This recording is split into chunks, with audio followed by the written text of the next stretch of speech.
ஜூலை 25 திருத்தூதர் புனித யாகப்பர். கலிலேயா நாட்டில் பெத்சாய்தாவில் வாழ்ந்த செபெதேயு சலோமி பெற்றோருக்கு பிறந்தார் யாகப்பர்.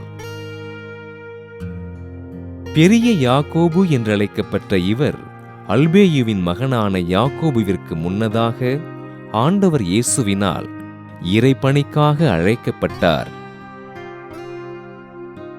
ஆண்டவர் இயேசுவோடு உடன் இருந்து அவரது போதனைகளையும் புதுமைகளையும் காணும் பாக்கியம் பெற்ற இவர் இறந்து போயிருந்த யாயிரின் மகளை ஆண்டவர் உயிரோடு எழுப்பிய போது ஆண்டவரோடு உடன் இருந்தார். ஆண்டவர் எருசலேம் சென்றபோது சமாரியர்கள் தங்கள் பகுதிக்குள் நுழைய அனுமதி மறுக்க யாகப்பர் அவர்களை கடுமையாக சாடி ஆண்டவரோடு பயணித்தார். ஆண்டவர் உயிர்ப்பிற்கு பின்பு ஸ்பெயின் நாட்டில் உள்ள இபேரியன் பகுதியில் நற்செய்தியினை அறிவித்த யாகப்பர் அஸ்டூரியஸ், காஸ்டிலா, அரோகன் போன்ற பகுதிகளில் ஆண்டவரை அறிவித்து மக்களுக்கு இறைப்பணிகளை செய்தார்.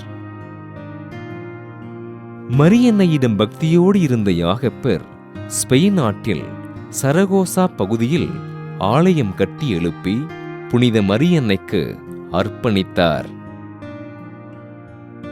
கிபி 42ஆம் ஆண்டு ஏரோது அக்ரிப்பாவினால் வெற்றி கொள்ளப்பட்டு திருத்தூதர்களில் முதல் மறைசாட்சியான யாகப்பர் தன் சீடர்களினால் ஸ்பெயின் நாட்டில் உள்ள கம்போஸ்தலாவில் அடக்கம் செய்யப்பட்டார்.